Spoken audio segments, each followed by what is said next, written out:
अस्सलाम वालेकुम friends, welcome to computer education. मैं हूं प्रोफेसर मायरा और आज हम आइडेंटिफायर के बारे में पढ़ेंगे कि सी लैंग्वेज में आइडेंटिफायर क्या होता है। आप सबसे गुजारिश है कि चैनल में आगे बढ़ने से पहले मेरे चैनल कंप्यूटर एजुकेशन को ज़रूर सब्सक्राइब कर दीजिए ताकि आइंदा आने वाली अपडेट्स आपको मिलती रहें। सबसे पहले हम इसकी डेफिनेशन राइट आउट करेंगे, देन आपको समझाएंगे क्या है जी an identifier.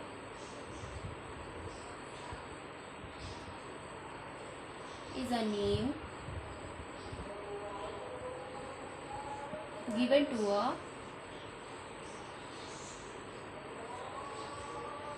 variable, constant, function or label।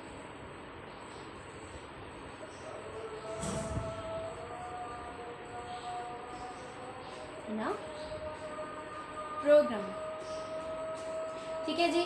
Identifier की ये मेजर डेफिनेशन है कि आइडेंटिफायर एक ऐसा नाम होता है जो कि हम एक वेरिएबल को देते हैं, एक कांस्टेंट को देते हैं, फंक्शन को और लेबल को देते हैं एक प्रोग्राम के अंदर। ठीक है, वो कुछ भी हो सकता है, किसी भी चीज़ का नाम हो सकता है। जैसे कि वेरिएबल है, उसका हमने कोई नाम रख दिया है, कोई ए रख दिया है नाम, उसका बी रख दिया है फॉर एग्जांपल। कांस्टेंट है, कांस्टेंट वो वैल्यूज़ को कहते हैं जो कि चेंज नहीं होती, जिनकी वैल्यू जो होती है वो कभी चेंज नहीं होती, परमानेंट रहती है। वेरिएबल की वैल्यूज़ चेंज हो जाती हैं। तो कांस्टेंट्स के भी कोई नाम रख दिए जाएँ अगर, तो वो हैं हमारे क्या आइडेंटिफायर्स, यानी उनको आइडेंटिफाई करने के लिए उनके एड्रेसेस का नाम, अगर उनको एज एड्रेस नाम दे दिया है कांस्टेंट का, जी ये एड्रेस है, उससे उसकी पहचान करनी हो तो उसका जो एड्रेस है वो भी हमारा आइडेंटिफायर ही कहलाएगा। अब एक फंक्शन अगर बनाया गया है, फंक्शन जो होते हैं वो ब्रेसेस में बनते हैं, ब्रैकेट्स में बनते हैं, उनके दरम्यान हम कोई फंक्शन राइट आउट करते हैं, तो उन फंक्शंस को परफॉर्म आउट करने के लिए भी हम उनका नाम रख सकते हैं, कोई लेबल ऐड कर सकते हैं हम अपने प्रोग्राम के अंदर। तो उस लेबल का नाम अगर दिया है तो वो एक हमारा क्या है जी आइडेंटिफायर। होप दैट आपको इतनी समझ आ गई होगी। नेक्स्ट हम चलते हैं। अब जो है आइडेंटिफायर सी लैंग्वेज में टोटल कितने होते हैं, कितने कैरेक्टर्स के होते हैं, ये अब एक मेजर क्वेश्चन है कि आइडेंटिफायर जो है जी वो कितने कैरेक्टर्स का होता है। आइडेंटिफायर हमेशा सी लैंग्वेज में कितने कैरेक्टर्स का होता है, 31 कैरेक्टर्स का। N identifier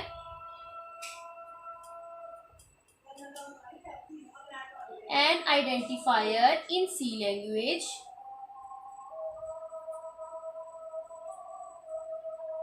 may consist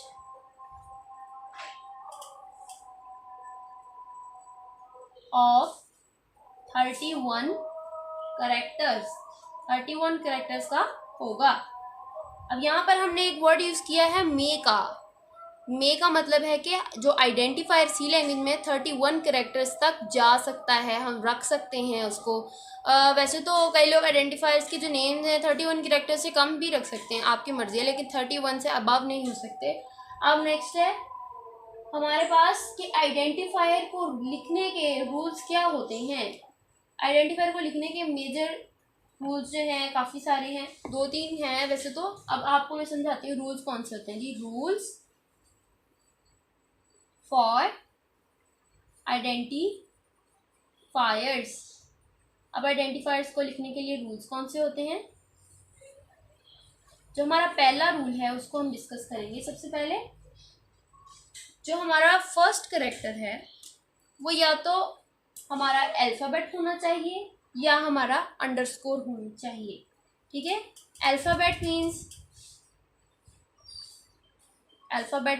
ABCD में, ABCD में अप टू सॉन जी तक कोई भी आप या तो अल्फ़ाबेट में रख सकते हैं, ये मस्ट है। अल्फ़ाबेट और अंडरस्कोर के अलावा आप नहीं रख सकते फर्स्ट कैरेक्टर को। ठीक है, अंडरस्कोर किसको कहते हैं, अंडरस्कोर इसको बोलते हैं, इस चीज़ को, इसको हम अंडरस्कोर बोलते हैं। आपको मैं प्रोमिनेंट कर दूँ ज़रा, अंडरस्कोर इसको बोलते हैं। और ABCD का आपको पता ही है, अल्फ़ाबेट्स ABCD से लेकर जी तक कोई भी हम कर सकते हैं। ठीक है, सेकंड हमारे पास है आइडेंटिफायर नेम जो है only consist of alphabetic characters, digits और अंडरस्कोर। आइडेंटिफायर का जो नाम है वो किन चीज़ों पर मुश्तमिल होना चाहिए? पहला तो है हमारा कैरेक्टर्स पे, अल्फ़ाबेटिक कैरेक्टर्स पे, अल्फ़ाबेटिक कैरेक्टर्स पे, या होना चाहिए डिजिट्स पे, या होना चाहिए अंडरस्कोर्स पे, अंडरस्कोर्स पर।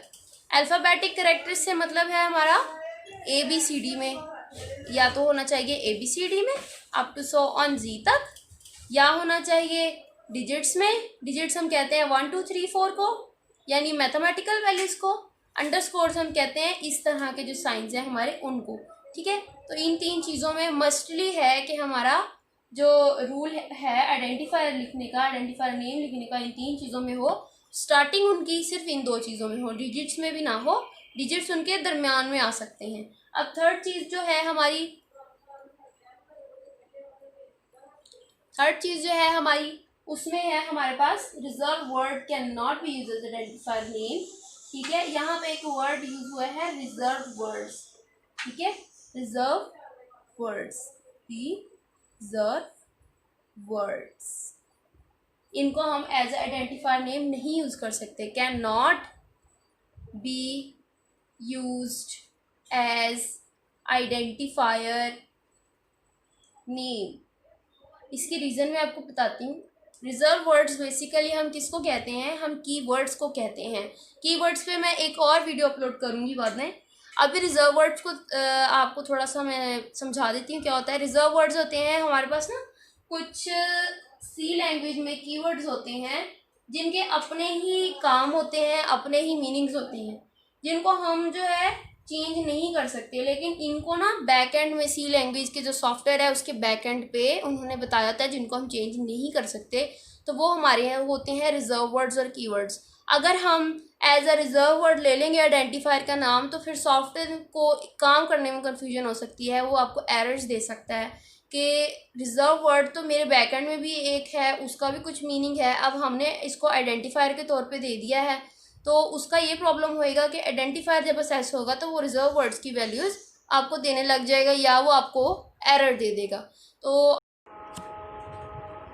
अब हम करेंगे टाइप्स ऑफ आइडेंटिफायर्स। कौन कौन सी रह गई हमारी types of identifiers? Types of identifiers. कौन कौन सी हमारी टाइप्स हैं आइडेंटिफायर्स की?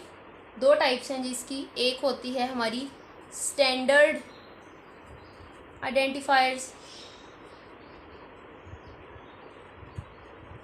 दूसरी हमारी ये type user defined identifiers.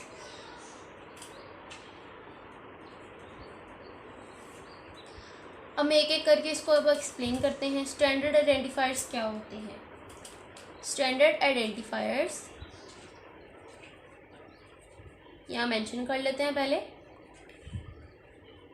Then इसकी हम डेफिनेशन राइट आउट करेंगे।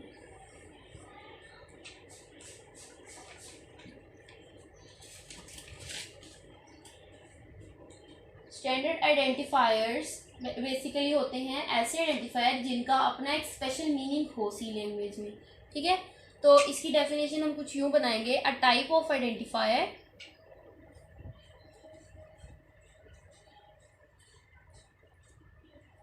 ठीक है that has special meaning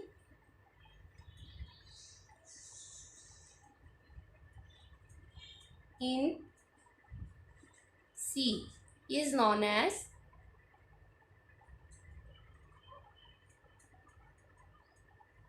standard identifiers।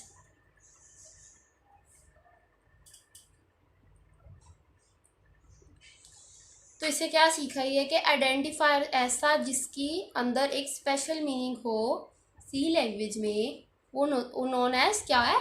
Standard identifier. तो अब देखें कि सी लैंग्वेज की यहाँ बात की है, सी लैंग्वेज की। तो अब सी लैंग्वेज को अगर हम देखें तो उन्होंने कहा सी लैंग्वेज में जो बैक एंड पे आइडेंटिफायर्स के स्पेशल मीनिंग्स होते हैं वो होते हैं जी हमारे क्या है, स्टैंडर्ड आइडेंटिफायर्स। अब हम नेक्स्ट करेंगे यूज़र डिफाइंड आइडेंटिफायर्स को। तो वो क्या होते हैं, user defined identifiers.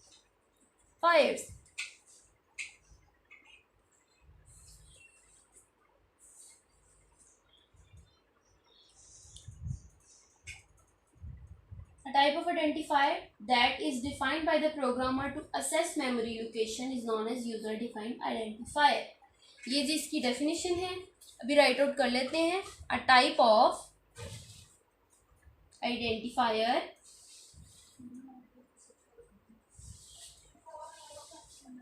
that is defined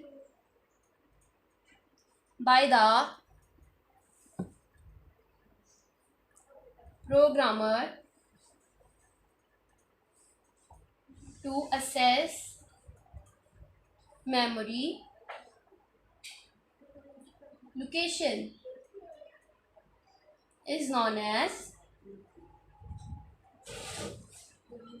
user defined identifiers। अब इन दोनों की एग्जांपल्स देते हैं। एक पहली एग्जांपल होगी स्टैंडर्ड आइडेंटिफायर की, जैसे कि अब ये लाइब्रेरी में बैकएंड पे स्टैंडर्ड आइडेंटिफायर्स होते हैं जिनको हम चेंज नहीं कर सकते, स्पेशल मीनिंग होता है इनका सी लैंग्वेज के अंदर।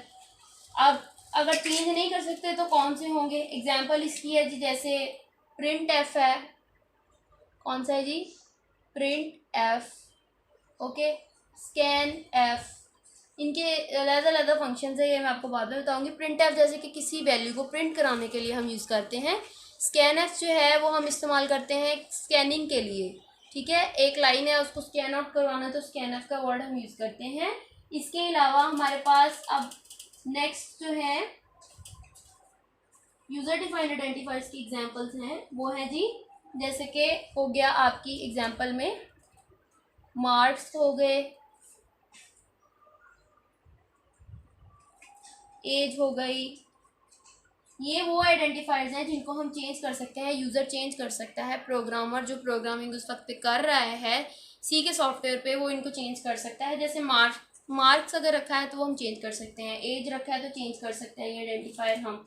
इसके अलावा भी हम कोई और नाम भी रख सकते हैं, जैसे कि अगर हम यहाँ पर स्टूडेंट भी रख सकते हैं, अगर स्टूडेंट का हम प्रोग्राम बना रहे हैं स्टूडेंट रख लें, टीचर रख लें, कुछ भी रख सकते हैं, ठीक हो गया।